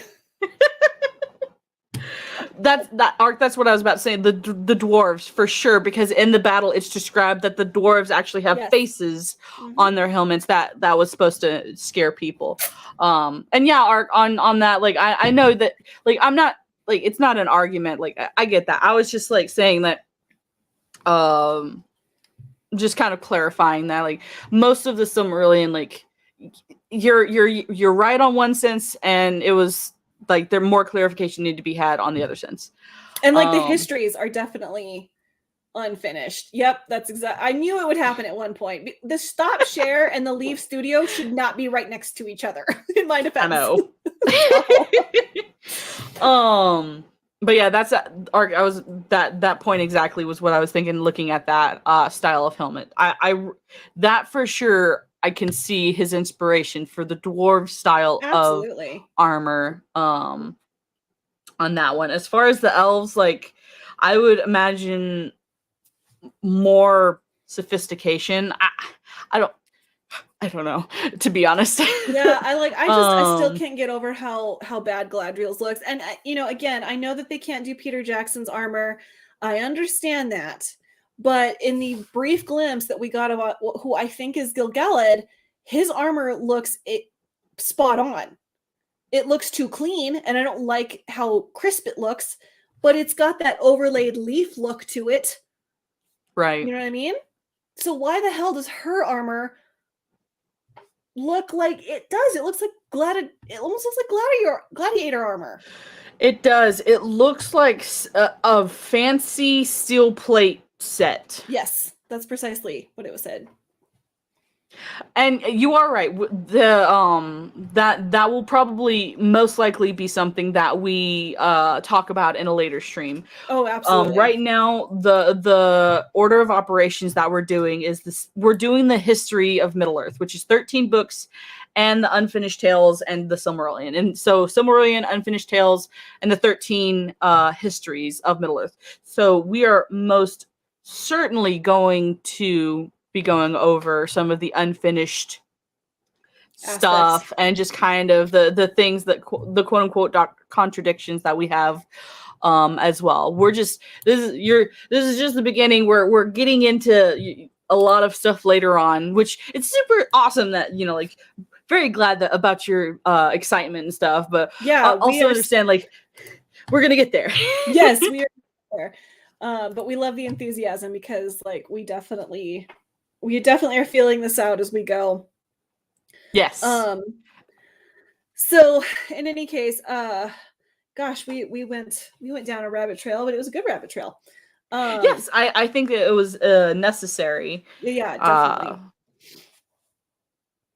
Yes, rabbit trails can be very good. Tolkien's famous for them, like Tom Bombadil. Make it stop. I mean, I love sometimes I love Tolkien's creativity. Him and C.S. Lewis did this, like, they both. Sometimes they just had the most random people in their mythos. It's like, why really did. Why are you there? Yeah. Please explain. What is your purpose? I think that they thought they had a really amazing sense of humor. Kind of like how, you know, some people think that they're really funny when they're not quite as funny. Yeah. Well, that is professors for you. They think they're funny. They're funny in their own circles. Let's put it that way. They're funny in their own circles. But into outsiders, they're like, what's wrong with you? Yes, absolutely, Ark. Thank you. We appreciate it. We like doing I think we like doing this podcast. It's been super awesome. Yes, Tom Bombadil does have a very strong, fierce following. I understand that. I just love it that Elrond's like, no, we're not asking that guy for help. It's just Elrond is like, no, shut up. And Glorfindel's like, why? And he's like, because stop asking questions. Because of reasons. We don't know who he is. We don't know what he is, but we just know that not reliable because he's too scatterbrained. Yes. I think that was maybe like, and granted, there are thousands upon thousands of theories for who Tom Bombadil actually is. Is he Tolkien? Is he Iluvatar? Is he some other just random force outside? Is he meant to represent the reader? Like, who knows? Yes. I think, me personally, I think that it is the goofy childhood side of Tolkien needing a place to be. Yes, I agree. Because it's very much I always butcher this quote by C.S. Lewis. That long thing he said about, but at the end he says, and when I became an adult, I put away the childish desire to be very grown up. I love that quote. That quote will forever be, like, when I was a child, I was ashamed to read fairy tales, and as an adult, I was ashamed not to be reading fairy tales or something like that. But yeah, I think I very much agree that is a childish side of Tolkien that was looking for relief. I mean, both those men, God, they were just put through hell in their young lives. I mean, what child wasn't in the Victorian era? I mean, you were considered a little adult. You really didn't get a childhood, so. Right, I've actually been listening to a podcast talking about why did his name leave me as I was about to talk about him? Basically, the dude that basically raised King Henry, or Henry the Child King. So he was like it wasn't a bear, it was Marshall something. And talking about like all of that turmoil in Britain and France's life. The Kingmaker. Are you talking about the War of the Roses? Basically, no, the War of something else. But basically, that period of time, where the Britain had like 5 kings. Like we went from Richard the Lionheart to King John, or before that was King Henry, Richard the Lionheart, John, Henry, the Child King, and then Henry the Third, and like that war between I think John. No, it was, oh my God, I can't. The Battle of something F. It was an F word. I can't remember. I'm sorry. Oh, I'm sorry. I'm not well versed in that era. Right. I was just listening to a podcast about that today and stuff, and just thinking about like that period of time, and then like like it kind of goes into like the world wars, how they came to be, and just stuff like that. So it's funny you say that, because as I was reading today, so, okay, I'm going to butcher this so badly. Okay, so when Beren and Luthien finally die, after the battle, and their son, Doran or something, it starts with a D, and he's the king what is it? It's either Dionner or something. Yeah, something like that. That's what And so the necklace of the Silmarillion passes to their son, Dior. Thank you, Dior. Him and his wife have twins, as I understand it, and what are the 2 sons of Fëanor, Maedhrir and Maedhros and Malgor? They go in and kill a bunch of people again to get the Silmarillion, because they're like, well, we would never have hurt Luthien, but we're sure as hell not gonna spare y'all. And they go in and kill people, and that's when they have to leave, and that's when they escape to the Havens, and I think that's when they start like, and this is Elrond, and this is Elrond's line, right? This is his family, and Dior, sorry, and his wife have a pair of boys, and they're lost in the woods, and Maedhros is like so overcome, he tries to find them, and he literally says that the boys are lost in the woods and they starve to death. And it's interesting. I couldn't help but think of the similarities between. I almost said similarities or whatever. What you said in the beginning, I almost said that. When Richard, like during the War of the Roses, during the Lancastrian and the Yorks were fighting, that Elizabeth's 2 sons were, remember, like their bodies were found under the stairs, like Richard III had them killed and buried in the staircase. Like that was so, like if you know that era of history, if you know the War of the Roses, you can definitely see where Tolkien is drawing on that like very tumultuous time in Britain's history. So Dior had, yeah, so okay, so it's not his wife, it's his grandkids. I think it's I think it's one of his sons then. So it would have been Dior's grandsons that these two boys were lost. And I, for the love of me, can't find where that happened. I think is it in the Voyage of Arundel? I can't remember. I think it's... Or is it in Turin's chapter? It's in Turin's chapter. I think there, like, this chapter, so much happens that you forget that it's actually all in one chapter. Oh, I know. Same. But yes. who were? Yeah. I can't remember these boys' names though. And it's so aggravating that I did not mark it. I was really bad about marking places in the book this time reading.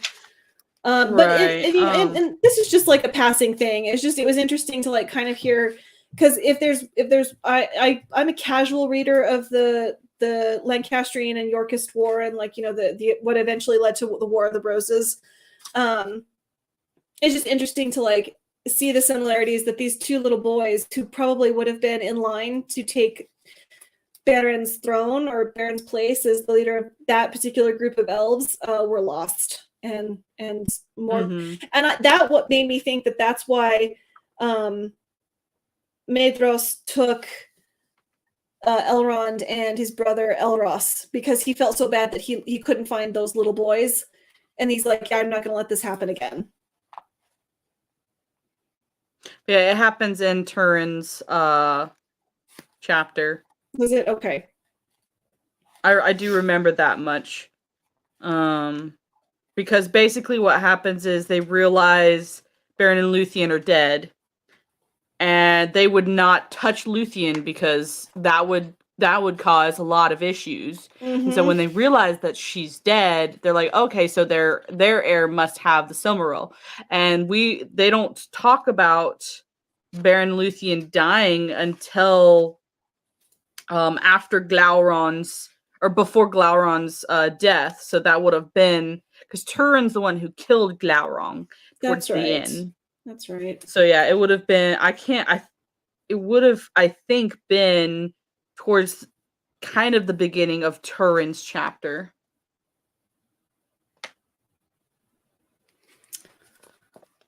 On the Tolkien's yes, I think gateway. Yes, thank you. Oh my gosh, yes. You're gonna be our dictionary from now on. Thank you. Yes, that's it. So it's just, you know, it's interesting. You can definitely see, if you know, if you're familiar at all with British history, you can definitely see similarities to it throughout. And again, it's like, yeah, he's definitely drawing on his understanding of British history to write a more what he feels is a better mythos for England. Absolutely. I feel like just with kind of like I said, listening to this podcast about some of the war of between Britain and France, even, like, I feel like a lot of the battles and just a lot of the war of successions, like, absolutely, I think Fëanor and his heirs kind of represent that time period where Britain, like, went through like a ton of kings, absolutely, in a very short amount of time. Absolutely. Yeah. So I very much imagine that he got a lot of inspiration from that. Oh, that was a lot. Right. Because yeah, like, if we're, sorry, I'm trying to look at a specific time. I was just interested in like the specific timeline of each heir, because like Richard the Lionheart, like he's a very famous person because of Robin Hood and stuff, and like King John. But that whole period in Britain's time, like there were like 5 kings in a span of like I think less than 100 years, right? Yes. Yeah. So like, didn't that start with Henry V? No, it was Henry the First. Oh, the first. Okay. Oh, that's right. Gosh. Yeah, Henry the First. Henry the. So, some fun. So some interesting tidbit of information. There was Henry the First, Henry the between all of the different Henrys. There's Henry the First, Henry the Child King, Henry the First, Henry the Second, Henry the Child King, Henry the Third, who's actually Henry the Fourth, and then we get to like if you. Because like if you actually know Henry VIII, he's actually supposed to be called Henry the Ninth. That's right. Because of some weird stuff.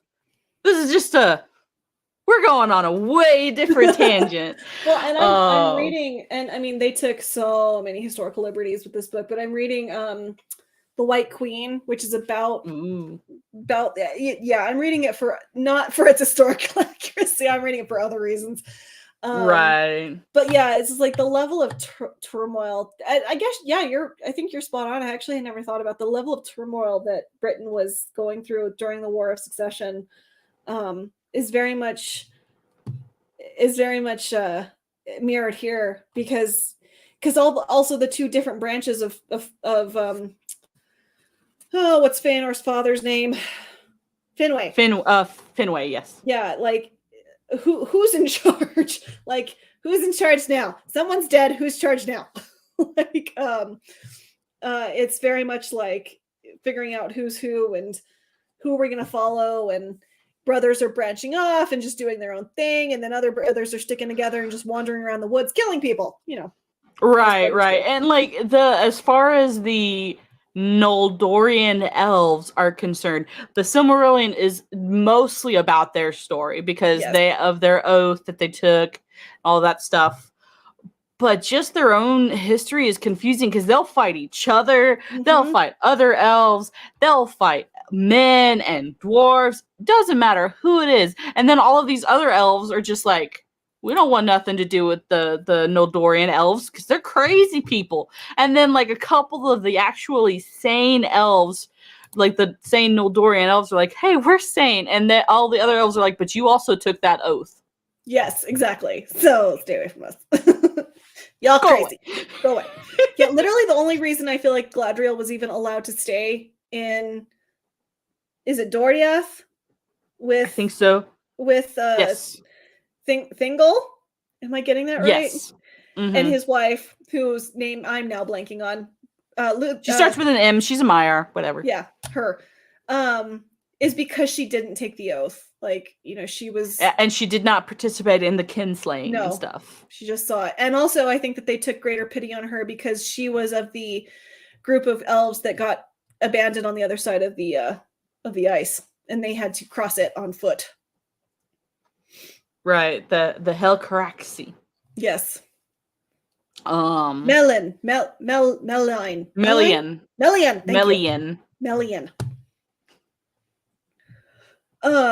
Yeah. So I don't know. Unless you have anything else to say, guys, do you have any questions for us? This was like the level of overload. I didn't realize how like much we'd covered until I just now like flipped through the book. I was like, oh wow, we covered a lot. We did. And like once again, I apologize. Like the names and some of the battles, they start running together after a while. The only reason I know her name is because as I was listening to the audiobook, I really liked her name. So I remember the pronunciation and stuff. And I was trying to like sorry, go ahead. Oh, I was saying I was also paying closer attention because I remembered that she was Galadriel's kind of tutor.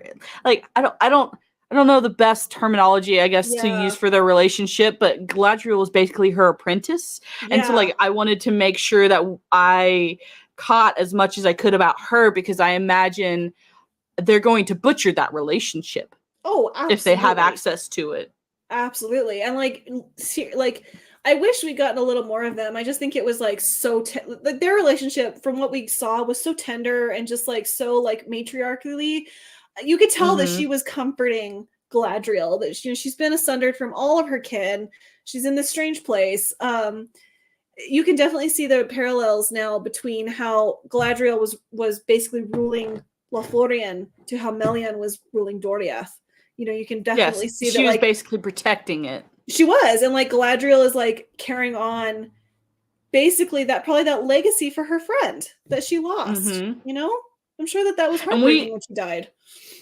I'm trying to remember how she actually because doesn't she just kind of disappear? Yeah, she does. She doesn't die. She just disappears because she does. Her husband got stabbed in the back and died, and so she's like, peace. Yeah, she like sends a.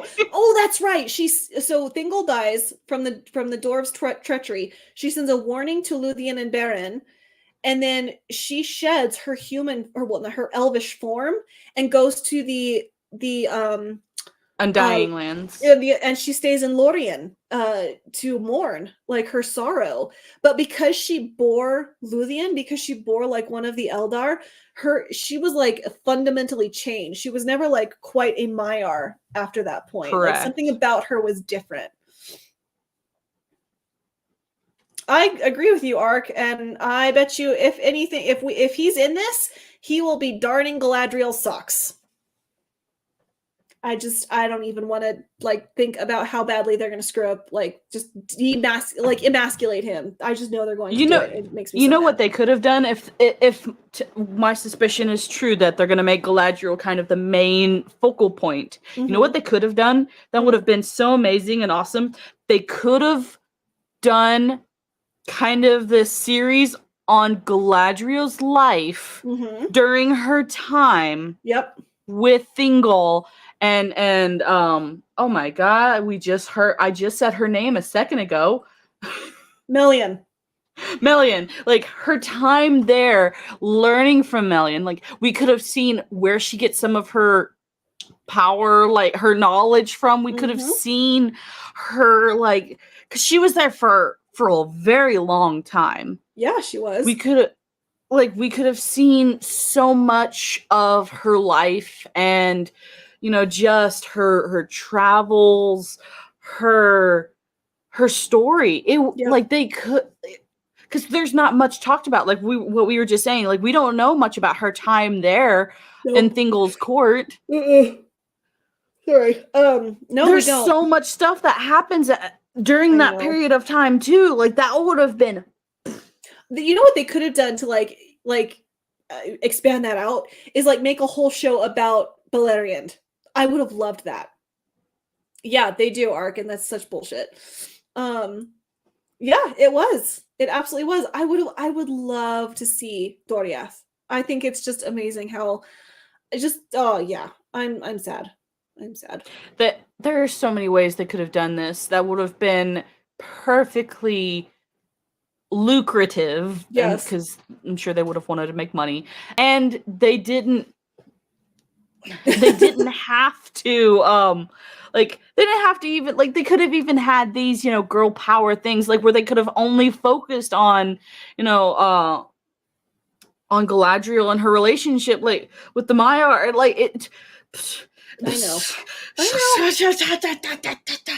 I know it's yeah. Yep. Sorry, the gnat literally tried to fly into my eyeball, so that's why I was just like. Yeah, I think Doriath actually is a lot more important than Gondolin. That's just my humble opinion. Well, Gondolin were isolationists. They were. They don't want a thing to do with anybody on the outside, so they're just not. They're like, this is our little slice of Valinor. Yeah, y'all stay out. Stay out. We don't want none of y'all here. This is our space. Exactly. Anyways, do you guys have any questions for us? If questions are even possible with the level of info we dumped on you.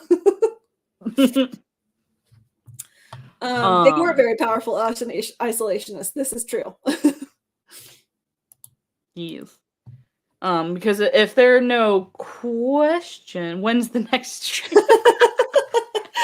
That's my only question. Let me take a look, because it's gonna depend a lot on my schedule, unfortunately, guys. Let me take a look. And then, like, when we talk about that, and these streams are subject to change. Just y'all be aware. They are subject to change, and we aren't doing them every week. We're doing them every other week. So it won't be next Tuesday. It will be the Tuesday after that. Mm-hmm. I do have a full shift that day, so we might need to push it back to 7:30 because I get off work at 6 o'clock and I have a 45-minute drive. Oh, yeah. We can even push it an hour if we need to, lady. Like, just all you've got to do is say. So I'm good with anything, because that would only be, instead of starting at 7 my time, we would be starting at 8 my time. So correct. So yeah. Okay. Well. So that's kind of when we would be thinking. And if there's no other questions, there's like another topic that I would like to kind of talk about, like the thing that I told you or talked to you about earlier before the stream. So like, any questions, guys? It's a long drive. Yeah, it's a very pretty drive, though. That's good. That's important. Any questions? Like, how do we properly pronounce these names? Which I don't think I could help with that. Yeah, I can't help. But I would suggest you get the audiobook, and I think there's a good reading on YouTube for free. There is. I think I sent you the YouTube link for the dude who was going through chapter by chapter. Oh, that's right. Yes, you did. So that's free. Well, while we're waiting for questions, why don't you go ahead and dive into the thing you wanted to talk about? Okay, absolutely. So, a friend of mine, a very close friend of mine, grew up in Ukraine, and and for those of you, like, I'm a Christian. This is a Christian friend. This kind of more churchy things. But a friend of mine is a missionary kid, and she grew up in Ukraine. And so one of the things that she has kind of been talking to a lot of her friends back in Ukraine about is, like, what can we do for you? What's going on? And one of her friends who is a pastor in Ukraine they haven't been meeting for church. And so what they've been doing instead is he's going around, and the vehicle I'm showing you is the vehicle he's driving around in right now. They're going around in this vehicle giving food, supplies, helping smuggle people out of Ukraine. Sorry. I was looking at the chat. So they're helping people get smuggled out of Ukraine. They just a lot of really good things are happening. And then another person that's helping with this is the worship leader. He is partially blind, so he can't fight for Ukraine, but he can't leave because he's a dude. And so he's kind of relying on the pastor and the church to feed his family. And one of the things they're needing is a van. So that way, because this, as you can see in the picture, the vehicle does not look reliable. So they're needing a van and a piano because the worship pastor, he's a pianist. And so they are needing funds to help buy a van and buy a piano for this little church. So this is something that's really close to my heart because it's one of my best friends, and she's been really struggling because she's here in America. These are people that she grew up with, and this is her way. She created a GoFundMe to try and help pay for the van and pay for a piano for this church and stuff. So if any of you, know of anyone who wants wants to donate to help something in Ukraine, but doesn't want to go to these arbitrary, I'm trying to, these arbitrary websites that say, help Ukraine, do all these things. Yeah, and you don't really understand where the money's going. Right. And that's understandable. this is something that's very personal. You are making a very a real impact in somebody's life.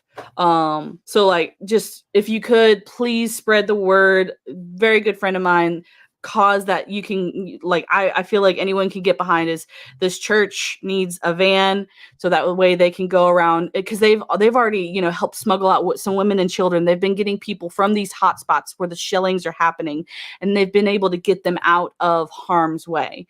So like, just something very very near and dear to my heart. Just wanting to spread that out. And I know a lot of people don't like GoFundMe, but that's the only way that we can quickly get the funds to these people. And so yeah, guys, just remember, even if you've got $2 is less than a cup of coffee at McDonald's, and that's $2 more that they didn't have.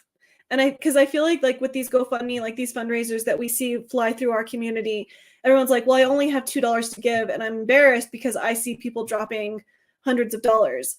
Like, no, $2 is $2 more that they didn't have. Mm-hmm. So just keep that in mind. Like, again, I'm a Christian too. Like, think about like that story in the Bible of Jesus seeing the widow give her last 2 pennies, and God blessed that act.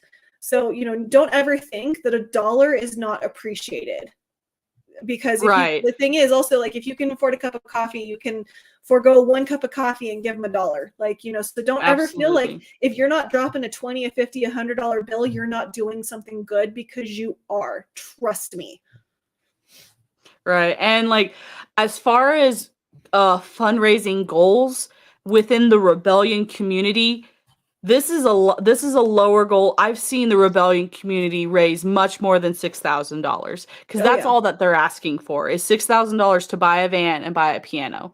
So like, when my friend told me about this, I was like, hey, I'm part of an amazing community of people. Let me get this out there for you. So thank you so much. Like, very good cause. Like, I appreciate it. And like I said, one of my best friends, like, as she was talking to me about this, she was crying. So I'm not going to talk too much more about it, because I'm going to start crying. But yeah, like, just, this is something, as I've said, near and dear to my heart. Anything helps. I want to show more people who have no idea that this community exists, how amazing this community, and for those of you who don't like using the word community, this fellowship is. Because that's what we're about. We're about helping people. Mm-hmm. And this seems like, something that we could really do a lot of good for. Yeah. So yeah, I put the link to the GoFundMe. I think I did it correctly. If I did not, please let me know. Is that? Yep, I already should. Oh, perfect. Hey, copy. Make sure I put that in the there. Huzzah. But yeah, I like anything that you can do. Even if you can't donate, get the word out. That's at least something. Like, I understand that, gas is high. A lot of things, are happening right now where money is tight for a lot of people. You can share the link. Yes. Always share the link.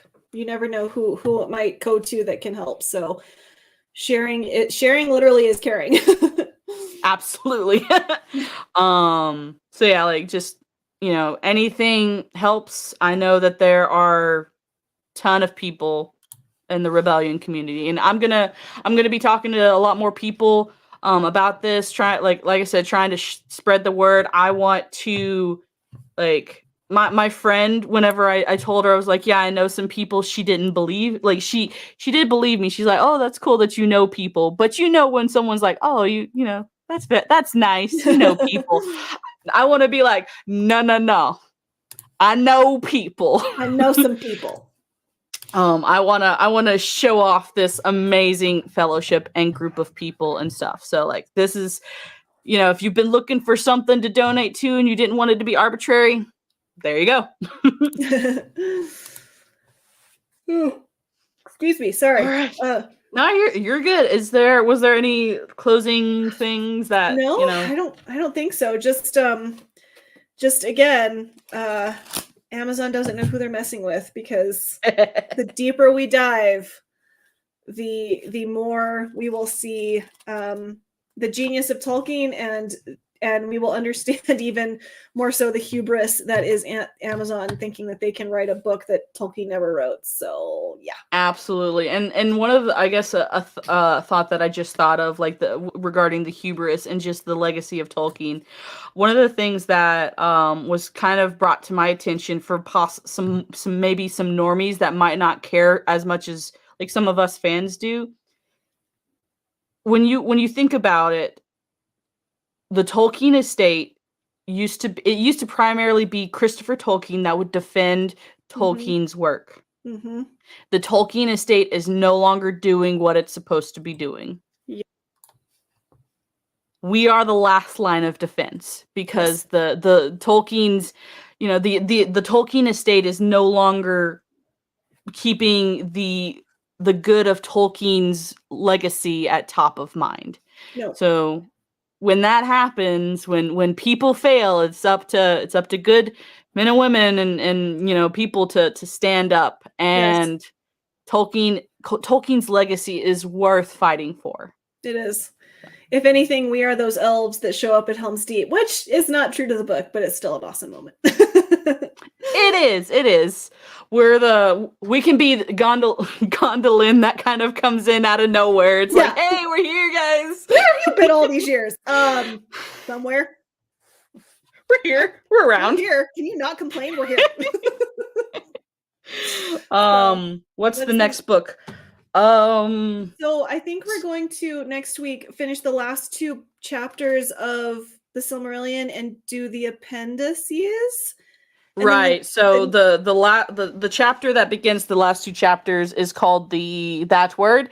It's the downfall. It's kind of the downfall and the rising and falling of Numenor. For that, and then the appendices. Yes, and then after that, it will be the unfinished tales. Correct. They literally weren't allowed to do it. It's not that they didn't do it; they weren't allowed to do it. Correct, because that would be interfering too much. Yes. Manwë said no, so they couldn't do it. They can rescue people, though. That is accurate. They can go rescue people, but they can't actively interfere. Correct. Yes. So next week, last 2 chapters of Silmarillion and the appendices from Return of the King. And then after that is on to the unfinished tales. And I think Mando and I were speaking, we're probably going to take our time with the unfinished tales, because this is going to be a trek. If you thought the Silmarillion was difficult, this is going to be like 10 times worse. So buckle up. Because this is literally where Christopher Tolkien was like, I found this. I found a piece of paper. I don't know what it's for. Let's put it's not translated. Have fun. Yeah, Christopher was like, here's my pain. You get to share in it. Yes. Oh, yes. That is the other thing. Next time it will be on Elijah's YouTube channel. So please subscribe, like all of the things, watch all of the videos, do all of the stuff, because that's where the next episode of Literary Soul Sisters is going to be taking place. Alrighty. All right, kids. Well, it's been fun. And thank you guys so much for your support. I can't tell you what it means to us. This has been fun. This is a good chat. Absolutely. Agreed. And now we have more Tolkien enthusiasts coming all the time. So yes, it's going to be amazing. I'm excited. Great stream. Have fun remembering with you. That's awesome. Thank you. Yeah, it's been a long time since I've read the Silmarillion. I actually never quite finished it because it was just too heavy for me at the time. But yeah, it's going to be this is going to be so much fun. I'm so excited. Yeah. And if you guys need a stream, if you're wanting to continue listening to a stream, Salty Texas is currently live. I was on their show last week. So if you want to go raid somebody, you can go raid Salty. Yeah. Do you want to go ahead and put the link in the chat? I can do that. Hoot. Yes, Road. We are looking forward to it as well. But yeah, if you're wanting another place to go follow the link that Elijah is putting in the chat. Yes. Alrighty. Thank you guys. Bye guys. Have a great rest of your day.